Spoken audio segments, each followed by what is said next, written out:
The silence in the aftermath was a living thing, a heavy blanket woven from humidity and humiliation. Arthur sat on the edge of the ornate fountain in the resort's grand atrium, the gentle splash of water a stark counterpoint to the ringing in his ears. To anyone else, he was just an old man catching his breath, another tourist lost in the opulent maze of marble and palm fronds. They saw the simple, off-the-rack linen shirt, the faded khaki trousers, the sensible but worn walking shoes. They saw the tired lines etched around his eyes and the slight tremble in his hand as it rested on his knee. They saw what his family had seen for the last 20 years, a relic, a provider, a shadow that followed them on their sun-drenched escapades. They did not see the architect. They did not see the foundation upon which their glittering lives had been built. An hour ago, this very spot had been a theater of scorn. His wife, Eleanor, her face a mask of pinched annoyance, had called a suggestion of visiting the old town ruins insipid. His son, Leo, 24 and sculpted by a gym membership Arthur's money paid for, had scoffed, holding up his phone. "Dad, nobody wants to look at a pile of old rocks. We're going to the Abyss Beach Club. The DJ is world-class." His daughter, Chloe, a mirror of her mother's casual cruelty, had simply sighed, a dramatic, long-suffering sound. "Honestly, Dad, why do you have to be so boring? You're ruining the vibe." They had stood over him, a tribunal of youth and vitality, passing judgment on his quiet soul. He had not argued. He had not raised his voice. He had simply looked at each of them, a question in his eyes that they were too shallow to even recognize, let alone answer. The question was simple. "Have you ever seen me?" The answer was a resounding, unspoken no. So they had left. "We'll take the car," Eleanor had announced, not asked, dangling the keys with a flourish. "You can get a taxi or something if you decide to join us. Try not to get lost." They had turned and walked away, their laughter echoing in the cavernous space, leaving him in their wake like a piece of forgotten luggage. Now he sat, and the silence began to change its shape. It ceased to be a blanket of humiliation and became something else. It became a cocoon. Inside it, a transformation that had been decades in the making was finally beginning. He reached into his pocket, and his fingers brushed against the worn leather of his small, unassuming journal. It was the one thing they had mocked more than anything else. His silly little diary, Chloe called it. Leo referred to it as his book of boring thoughts. To them, it was a symbol of his mundane nature. They had no idea it was a ledger of their lives, the codex of their fortune, the very engine of their existence. He did not open it. He didn't need to. He knew every word, every number, every carefully plotted graph by heart. He simply held it, its familiar weight of comfort, a confirmation. The decision had been made. The plan, long dormant, was now active. He was just another old man sitting by a fountain. But what they didn't know was that with a single, silent decision made in the quiet of his own heart, he had just become the most dangerous man they would ever know. Welcome to our channel. If you believe in the quiet strength that lies hidden in plain sight and in the idea that true worth is never loud, be sure to subscribe and ring the bell. Because sometimes the most powerful stories are the ones that begin in silence. Today, we explore what happens when a man who gave everything is pushed one step too far. The story of Arthur's life with his family was written in invisible ink. It was a tale of sacrifice and service, rendered illegible by the glaring light of their relentless consumption. Eleanor, his wife, had married him when he was just a man with a quiet mind and an intense gaze. She had mistaken his calm for a lack of ambition, his thoughtfulness for passivity. As his ventures, managed in the shadows and through intermediaries, began to bear fruit, she saw the results, the money, the status, the sprawling house, as her due, a natural consequence of her own perceived elegance and social grace. She never once asked about the source, not in any meaningful way. She never wondered about the late nights he spent not in a corporate office, but at their simple kitchen table, the only light the glow of a monitor, his worn journal open beside him. She saw the river of gold, but never considered the mountain from which it flowed. To her, Arthur was the caretaker of the fortune, not its creator. His role in her eyes was that of a glorified groundskeeper for the estate of their wealth. He was there to ensure the sprinkler system of their finances was always on, that the lawn of their portfolio was always green. The actual mechanics, the sheer intellectual force required, was something she had no interest in. It was simply there, and he, by extension, was simply there. Then came the children, Leo and Chloe. They were born into the river, and so they believed it was a whole world. They never knew a life without comfort, without instant gratification. Their father's quiet presence was a piece of the furniture of their existence, as dependable and as unexamined as the roof over their heads. He was a man who drove them to their elite private schools, who sat in the audience of their recitals and games, his face a quiet pool of pride they never bothered to look into. He was a living embodiment of the word provider, and they had stripped the word of its power and left a hollow, functional shell.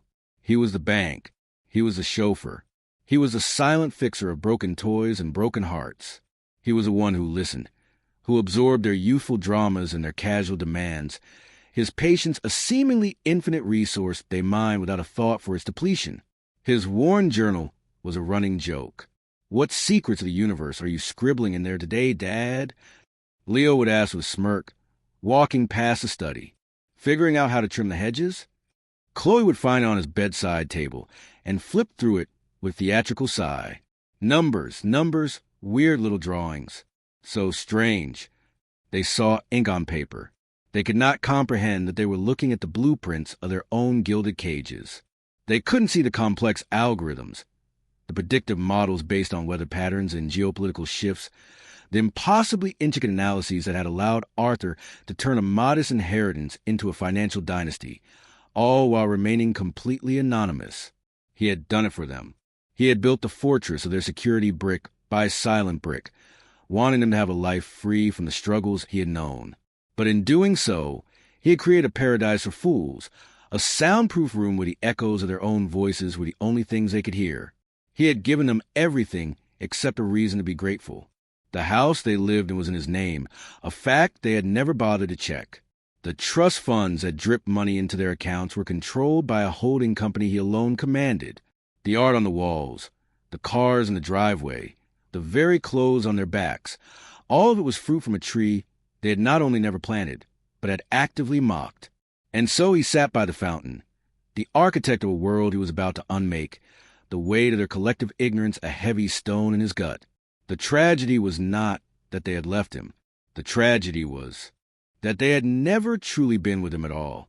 The vacation to the fictional island of Isla Perdida was meant to be a celebration. It was Eleanor's 50th birthday, and she had demanded a spectacle. Not a quiet family gathering, but performance of wealth. The resort was the most exclusive on the island, a place where the ocean itself seemed to have been personally polished for the guests.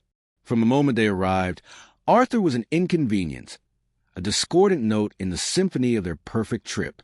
He had carried his own bags, a simple act that had earned him a withering look from Eleanor. "Arthur, for heaven's sake, there are people for that," she had hissed, as if his self-reliance was a personal insult. At the welcome dinner, he had worn a simple, well-made but unbranded shirt. Leo, dressed in a silk shirt that cost more than Arthur's entire wardrobe, had looked him up and down, trying for the minimalist look. "Dad? Bold choice." The mockery was relentless, a steady drip of acid on his spirit. He had absorbed it. As always, he had smiled his quiet smile, his eyes betraying a sadness they mistook for fatigue. The inciting incident, the final crack in the dam of his decades-long patience, came on the third day.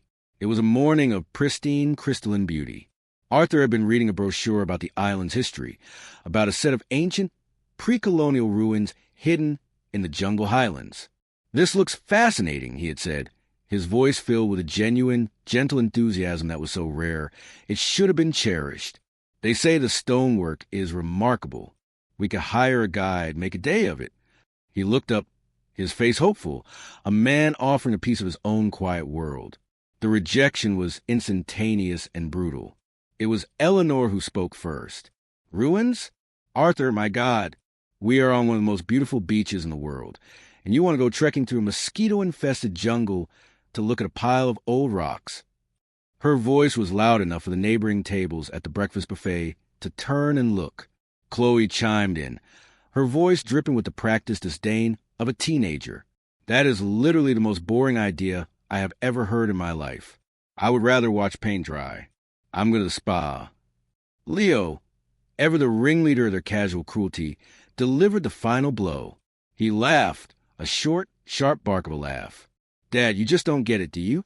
Vacations are for fun, for relaxing, for Instagram. Who wants to see pictures of you sweating next to a crumbling wall?" And then he said the words that would echo in Arthur's mind for hours. "You're a drag, Dad. A total and complete drag on this family." A drag. The word landed with physical force. He had been a provider, a protector, a silent guardian. But to them, he was just weight. Dead weight. He looked at their faces, flushed with sun and entitlement, and saw strangers. Complete strangers who happened to share his last name. He slowly folded the brochure and placed it on the table. He said nothing. His silence, once a shield, was now a weapon being sharpened. It was then that Eleanor stood up, making a grand show of it. "Well, we've decided. We're going to the Abyss Beach Club. It's on the other side of the island. The concierge says it's divine." She picked up the keys to their rented luxury SUV. "We'll be back late. Don't wait up." She didn't look at him. None of them did. They simply turned their backs on him, a unified front of selfish indifference, and walked away. He watched them go, their vibrant, expensive clothes a blur of color against the white marble. He watched until they disappeared around a corner, their laughter trailing behind them like a poisonous perfume. He sat there for a long time, the bustling sound of the resort fading into a low hum. The humiliation was a fire in his chest, but it wasn't the wild, chaotic fire of anger. It was a cold, clean, purifying flame. It burned away the last vestiges of hope he had held for them. It cauterized the wound of their rejection. In that moment, sitting amidst the clatter of silverware and the meaningless chatter of the wealthy, Arthur made his decision. He had built their world. He could just as easily tear it down. The drag was about to cut the rope. The stillness that followed their departure was profound. Arthur remained at the breakfast table for a full 10 minutes, a statue carved from disappointment. He watched the waiter clear their half-eaten plates of exotic fruits and pastries, a monument to their wastefulness. The world kept moving around him, but he was in the eye of his own personal hurricane. The noise, the motion, the life of the resort. It was all a distant film playing on a screen. Finally, he stood, his movements deliberate, imbued with a new and unsettling gravity. He walked not toward the exit, but toward the quiet, shaded alcove near the concierge's desk. He took out his phone, a simple, functional model that Leo had once called a dinosaur. He scrolled through his contacts, past Eleanor, Leo, and Chloe, and landed on a single, unassuming entry, Harrison. He pressed the call button. The phone rang only once before it was answered. There was no greeting, just an expectant silence on the other end. "Harrison," Arthur said, his voice steady, devoid of the tremor that had plagued his hands just an hour before. "It's Arthur." A pause. He could hear the faint, respectful intake of breath on the other end of the line. "It's time. Execute the Phoenix Protocol."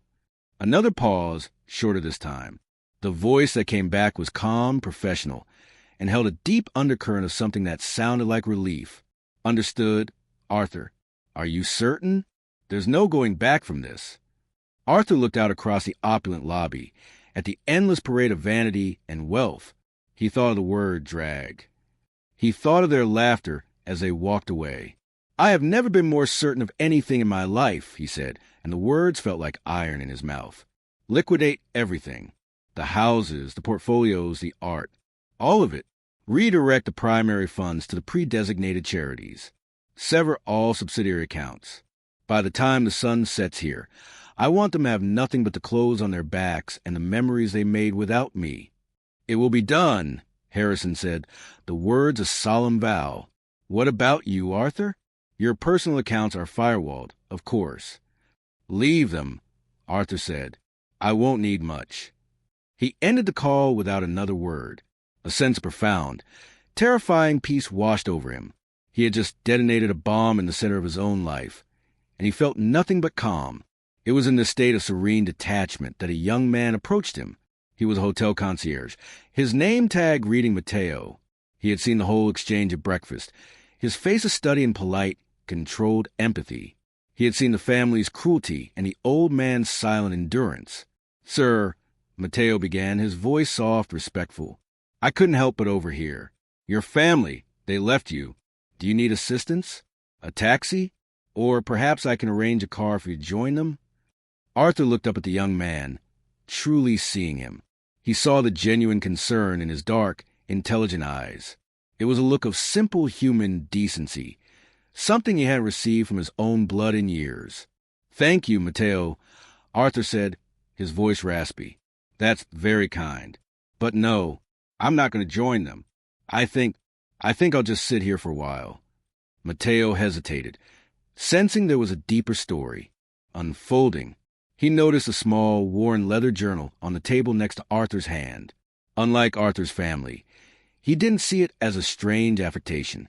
He saw it as a mark of a man of substance, a man who thought, who recorded, who paid attention. "Of course, sir," Matteo said.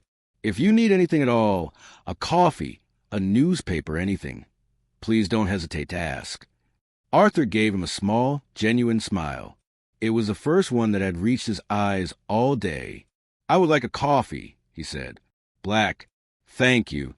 As Matteo walked away to fetch the coffee, he glanced back at the old man.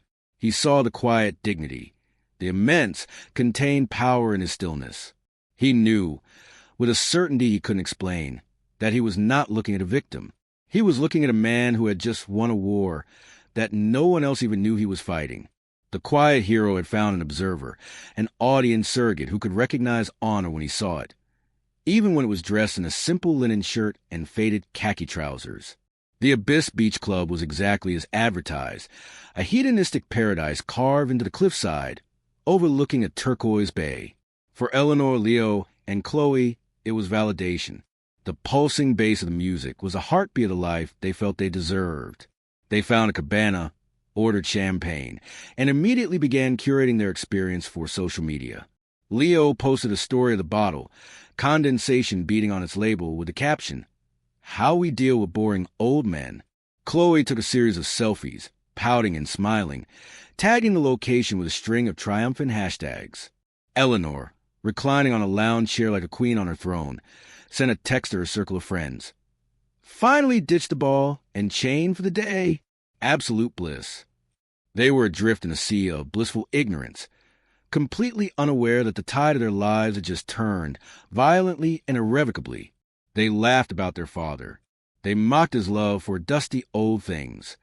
They toasted to their freedom from his dour presence. For 3 hours, their world was perfect, a sun-drenched, champagne-fueled fantasy. The first crack in their perfect world appeared around lunchtime. "I'll get this," Leo said with magnanimous flair, gesturing for the waiter and handing him his gleaming, exclusive-looking credit card. He leaned back, a sultan of self-satisfaction. A few moments later, the waiter returned, a confused look on his face. "I'm very sorry, sir, but the card has been declined." Leo's smile tightened. "What? That's impossible. Run it again." The waiter did. He returned with the same apologetic shrug. "Declined again, sir. Insufficient funds, it says." Laughter died on Leo's lips. Insufficient. He couldn't even finish the sentence. The concept was alien to him. Annoyed, he pulled out a second card, a different bank. "Fine. Use this one." Eleanor and Chloe watched, a flicker of irritation in their eyes. The delay was cutting into their precious leisure time. The waiter returned, his expression now one of awkward apology. "Sir, this one as well."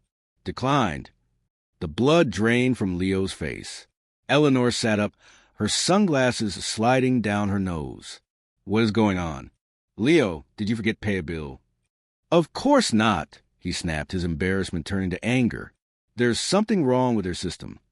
Chloe, ever practical when it came to money, pulled out her own phone to check her banking app. Her screen loaded, then flashed a message in stark red letters. "Account frozen. Please contact your financial administrator." She gasped, "Mom, look." She showed the phone to Eleanor. Eleanor's own phone buzzed. Then Leo's. It was a cascade of digital devastation. Alerts from every financial institution they were tied to, accounts frozen, credit lines suspended, access denied. The music from the beach club suddenly sounded harsh and mocking. The sun felt predatory. The paradise had become a prison. "It's Dad," Eleanor whispered, the realization dawning with icy horror. It has to be him. He's done something. Leo was already dialing Arthur's number. It went straight to voicemail. He tried again. Voicemail. Chloe tried. The same. Panic, raw and unfamiliar, began to claw at them. They were on the other side of an island, with a massive bill they couldn't pay, no access to funds, and no way to contact the one person they had so gleefully abandoned. The foundations of their world were not just shaking. They had dissolved into thin air. The walk of shame back to the front desk of the beach club to explain their situation was the longest walk of their lives. The manager, who had greeted them with fawning respect upon their arrival, now looked at them with cold suspicion. The story they cobbled together was weak, unconvincing. They were no longer glamorous guests. They were a liability. After a humiliating negotiation, they left Eleanor's most expensive piece of jewelry as collateral and were allowed to call a taxi, a battered, non-air-conditioned sedan that was a universe away from the luxury SUV they had arrived in. The ride back to the resort was silent, thick with a shared, suffocating dread. The beautiful island scenery blurred into a meaningless green backdrop to their internal chaos. Their shared thought was a frantic, desperate prayer. That this was all some horrible mistake, a technical glitch, a bad dream they would soon wake up from. The taxi, smelling of stale cigarettes and regret, pulled up to the grand entrance of the resort. The opulence that had felt so welcoming just hours ago now seemed to mock them, a paradise from which they were about to be exiled. They stumbled out, a united front of frayed nerves and rising panic, and hurried towards the automatic glass doors. This was their sanctuary, their home base. Whatever was happening, they could solve it from the comfort of their penthouse suite. Leo was the first to the elevator, jabbing the button with unnecessary force. He pulled his room key from his pocket, a sleek plastic card bearing the resort's golden logo. As they reached their floor and rushed down the hallway, Chloe was the one who voiced their collective, desperate hope. "Dad is probably in the room. He's probably just sulking, and this is his stupid, childish way of getting back at us. We'll yell at him. He'll turn the cards back on, and everything will be fine." It was a flimsy shield of denial, but it was all they had. They reached the ornate double doors of their suite. Leo shoved the keycard into the slot. A small red light blinked, followed by a low negative buzz. He tried again. Red light. Buzz. "What the hell?" he muttered, his voice shaking. He tried it again and again, rattling the handle in frustration. The door remained shut, a silent, impassive barrier. "Let me try," Eleanor said, snatching the card from him. She inserted it with a slow, deliberate motion, as if her own sense of authority could will it to work. Red light. Buzz. The finality of it was terrifying.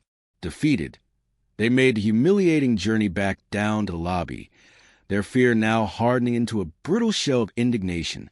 They marched toward the front desk, ready to unleash their fury on the staff. But as they crossed the vast marble floor, they saw him. Arthur. He was sitting in the same quiet alcove he had been in when they left him. He was not alone. He was sharing a coffee with the young concierge, Matteo. They were engaged in what appeared to be a quiet, pleasant conversation. Arthur was smiling, a calm, easy smile they hadn't seen on his face. In years, he looked relaxed. He looked free. He did not look at them. He did not even seem to register their presence. It was as if they were ghosts, invisible specters of a life he had already left behind. The sight of his peace, his utter indifference to their turmoil, was more infuriating than any argument he could have made. They stormed towards him, their footsteps echoing like gunshots in the suddenly quiet lobby. "Dad!" Leo yelled, his voice cracking. "What did you do? Why don't our keys work? Why are our accounts frozen?" Arthur slowly turned his head. He looked at them, his eyes clear and calm. There was no anger, no resentment. There was just a vast, empty space where his affection for them used to be. He took a slow sip of his coffee before answering. His voice was quiet, yet it cut through the lobby's ambient noise. I imagine your keys don't work, he said, because your reservation has been terminated. Eleanor gasped, clutching her chest in a theatrical gesture that had lost all its power. Terminated? You can't do that. I booked this suite. Her voice trailed off as a horrifying truth settled in. She had made the booking, but she had used his card, the primary cardholder. The bill has been settled in full, Arthur continued, his tone as placid as a still lake. At my request, you are no longer guests here. Just as Eleanor opened her mouth to scream, to cause the scene she was so famous for, the hotel manager, a tall, imposing woman, appeared at her elbow. "Ma'am, Mr. Hatcher," she said, her voice firm and unwavering, "I'm going to have to ask you to please lower your voices. As you are no longer registered guests at this establishment, I must request that you vacate the premises immediately." Security guards, large and silent, materialized behind her. The family was cornered, stripped of their power, their status, their very identity as paying customers. They were now just trespassers, common nuisances. And across the lobby, the architect of their downfall watched, his face a mask of serene, unbreakable calm. The standoff in the lobby was a tableau of shifting power. On one side, the family, spluttering, indignant, their faces contorted with a mixture of rage and sheer panic. On the other, the hotel staff, polite but implacable, backed by the silent authority of their security detail. And in the center of it all, Arthur, an island of tranquility in the storm he had unleashed. He had not moved, had not raised his voice. He simply watched them, an observer at the demolition of a house he had built.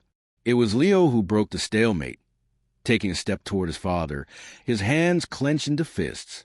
"You will not do this to us," he seethed, his voice low and threatening. "You will turn our money back on right now. This is insane. This is a consequence," a new voice said. The voice was deep, resonant, and carried an effortless authority that silenced the entire lobby. Every head turned toward the entrance.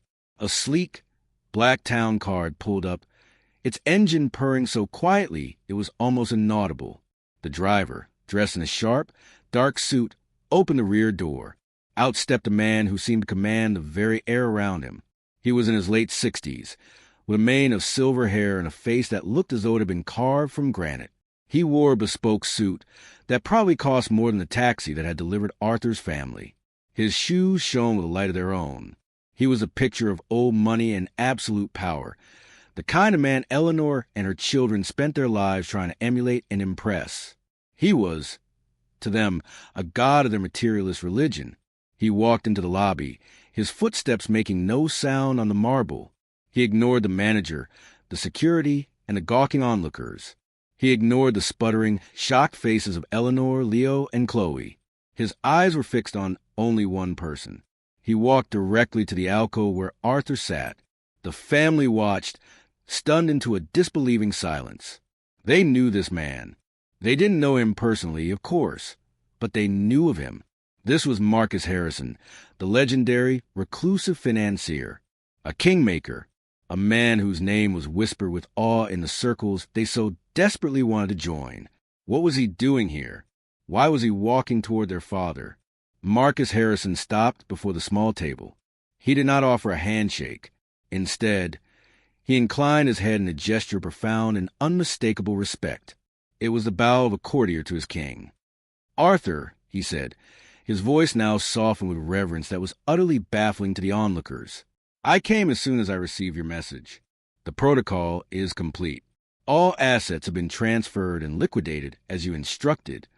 Arthur nodded slowly, a silent acknowledgement. He gestured to the empty chair beside him. "Harrison, thank you for coming." Harrison sat, his movements precise and elegant. For the first time, he turned his gaze upon the family. It was not a look of anger. It was a look of utter disinterest, the look one might give to a piece of furniture that was about to be reupholstered. "I assume," Harrison said, his voice returning to its commanding baritone, "that this is them." Arthur said nothing, but his silence was a confirmation. The family was frozen, trapped in the force field of Harrison's presence. They were about to become the audience for a performance they never auditioned for, the revelation of a truth they were not equipped to handle. The witness had arrived. The scales were about to be brutally, irrevocably balanced. Marcus Harrison straightened his posture, though he was already impeccably straight. He fixed his gaze upon Eleanor, then Leo, then Chloe, his eyes missing nothing, assessing them not as people, but as failed investments. When he spoke, his voice was not loud, but it filled the cavernous lobby, each word polished and weighted with devastating clarity. "For 30 years," he began, "I have had the distinct privilege of serving as the public face and chief counsel for one of the most brilliant, incisive, and secretive financial minds of our generation. A man who built a global portfolio of such complexity and success that governments and corporations have sought his anonymous counsel. A man who could predict market shift from the flutter of a butterfly's wings in Brazil, who could see the hidden patterns in the chaos of the world and turn them into pure, unadulterated wealth." He paused, letting the weight of his words settle. Eleanor and her children stared, their minds struggling to process what they were hearing. This mythical figure Harrison was describing, it couldn't be. "You lived in a world of impossible luxury," Harrison continued, his voice as sharp as a surgeon's scalpel. "You believed this world was your birthright. You called it family money, as if it were some dusty heirloom, some ancient treasure chest discovered in an attic. You never once had the curiosity or the decency to ask about its true origin. You saw the fruits, but you mocked the tree they grew on." He gestured with a perfectly manicured hand towards a man sitting beside him, the man in the simple linen shirt. "This," he said, his voice dropping to a tone of profound reverence, "is the tree. This is the architect. This is the genius. His name is Arthur, and you are his family, though you have never treated him as such." A collective, silent gasp seemed to suck the air out of the room. Leo's face was ashen. Chloe's mouth hung open in disbelief, and Eleanor looked as if she had been struck by lightning. The sprawling house in Connecticut? It wasn't family property. It was purchased by Arthur 22 years ago, the deed solely in his name. The fleet of European cars in the garage? All registered to a holding company he exclusively controlled. The art on your walls, the couture in your closets, the trust funds that have financed your utterly vacuous lives? All direct products of his mind, his work, his sleepless nights. Harrison reached over and gently tapped the worn leather journal that still sat on the table. "You mocked this book, his silly little diary. Let me tell you what this book is. It is a masterpiece. It contains predictive algorithms based on meteorological data that hedge fund managers would kill for. It contains handwritten notes on socio-political trends that have correctly predicted every major economic event of the last decade. This is not a diary. It is the Dead Sea Scrolls of modern finance. It is the engine that powered your entire existence." The silence in the lobby was now absolute, a sacred, terrible silence. Even the fountain seemed to have quieted. "He did this for you," Harrison said, his voice softening almost to a whisper, filled with a sadness and disappointment that was more damning than any shout. "He built a fortress of wealth around you because he loved you. He wanted you to be safe. He wanted you to have every advantage. He cloaked himself in simplicity so that you might shine. And in return, you treated him like a servant. You dismissed him. You disrespected him. And today," Harrison's voice hardened again, becoming the sound of gavels striking wood, "you abandoned him. You called him a drag. And in doing so, you severed the last thread of an obligation he no longer feels." He stood up, a final, towering figure of judgment.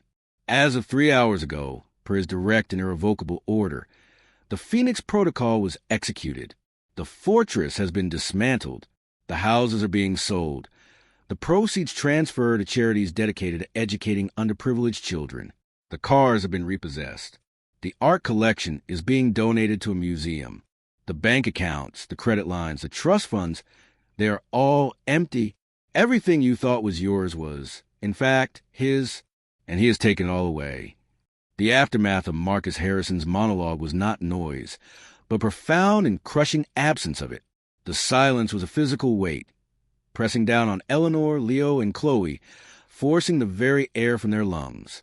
Their faces, once masks of arrogant indignation, had crumbled into ruin. Disbelief wore the horrifying, undeniable ring of truth in Harrison's words. They looked from Harrison's powerful, condemning face to their father's quiet, unreadable one. They were seeing him, truly seeing him, for the first time in their lives. He was not the boring, passive, simple man they had curated in their minds. He was a titan, a giant who had been living amongst them in disguise, carrying the weight of their world on his shoulders while they danced on top of it, oblivious and ungrateful. The man they had called a drag was the very force of gravity that had held their universe together. Now he had simply let go. Leo, who had stood so tall and threatening just moments before, seemed to shrink. The designer shirt that had been a symbol of his status now looked like a costume, a hollow shell. He opened his mouth, but no sound came out. What could he say? Sorry? The word was a grain of sand against the mountain of his ignorance. Chloe began to cry, but her sobs were silent, her body shaking with the shock of it. Her tears were not for her father's pain, not yet. They were for herself, for the sudden, violent death of the life she had known. The spa days, the shopping sprees, the effortless superiority. It had all been a dream, and she had just been brutally woken up. Eleanor was the most devastated of all. She stared at Arthur, her husband, the man she had dismissed for 30 years. Her mind frankly replayed decades of memories, recontextualizing them through this new, terrifying lens. His long hours in the study weren't him avoiding her. They were him working for her. His quietness wasn't a lack of passion. It was the intense focus of a master at his craft. His simple tastes weren't a sign of a dull soul. They were the choices of a man who knew the difference between price and value. She had been married to a king and had treated him like a fool. The shame of it was a physical illness, churning in her stomach. Arthur finally moved. He pushed his chair back, the soft scrape of it on the marble, the only sound in the world.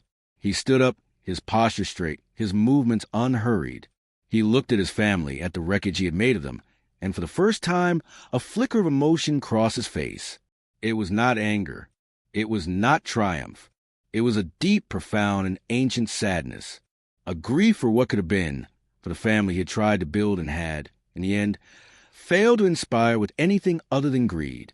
He turned to Matteo, who had been watching the entire drama unfold with wide, respectful eyes. Arthur reached into his pocket, pulled out a simple money clip, not the one tied to the liquidated accounts, but a small, personal one, and slid a few large bills onto the table. "Thank you for the coffee, Matteo," he said, his voice gentle, "and for your kindness." The simple act of human decency was a final, unspoken condemnation of his family's behavior. His honor was restored, not by shouting or argument, but by the quiet, devastating power of the truth delivered by a credible witness, and sealed with his own unwavering dignity. The war was over. The quiet hero had won, and the battlefield was utterly silent.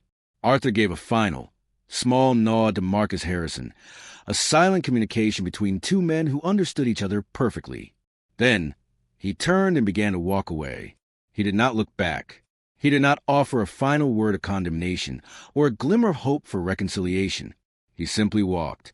He walked past the stunned security guards, past the gawking hotel guests, past the front desk where the manager now stood in a state of respectful awe. He walked through the grand automatic doors and out into the brilliant, unforgiving sunlight of Isla Perdita. He did not get into Marcus Harrison's waiting town car.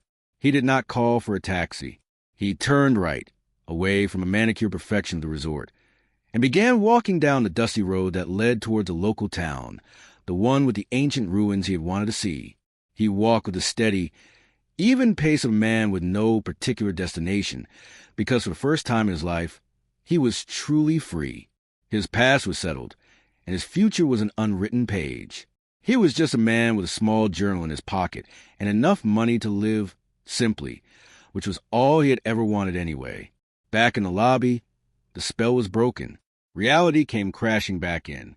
The family was left standing alone, a trio of exquisitely dressed statues in the ruins of their own lives. Harrison gave them one last look, a glance of pure pity, and then turned and walked out, his silent departure a final judgment. The hotel manager stepped forward, her professionalism returning. "Ma'am," she said to Eleanor, her voice no longer aggressive, but simply factual. The security staff will escort you to the edge of the property. I trust you can make your own arrangements from there. Make their own arrangements. The phrase was alien. They had never had to make their own arrangements for anything. They were adrift, shipwrecked on an island of their own making, stripped of the very things they had built their identities around: money, status, and the power to command others. They were now nothing, less than nothing. They were the family of the man they had abandoned, and their story would become a cautionary tale whispered in the halls of the resort for years to come. The narrative of our lives is often a silent one, written in the deeds we do and the respect we show to those who support us. We so often mistake the quiet foundation for a lack of importance, the steady hand for a simple mind. We value the loud, the bright, the new, and we forget the enduring strength of the bedrock beneath our feet. Arthur's story is a dramatic one, but its lesson is universal. It is a reminder that honor is not in what you have, but in how you treat the people who gave it to you. It is a testament to the fact that quiet strength is still strength, and that a person's value can never be measured by the noise they make. He left them not with anger, but with the deafening silence of his absence, a void that no amount of money could ever fill. He took away the things they loved, but in doing so, he gave them a chance to find something worth loving: humility, gratitude, and perhaps one day redemption. But that would be their journey to walk alone. Arthur was already on his, walking toward a pile of old rocks that suddenly felt more like home than the mansion he had left behind. What are the foundations of your own life? Who are the quiet architects you might be taking for granted? Tell us your thoughts in the comments below. And for more stories that explore the hidden depths of the human heart, don't forget to like this video and subscribe to the channel. Thank you for watching.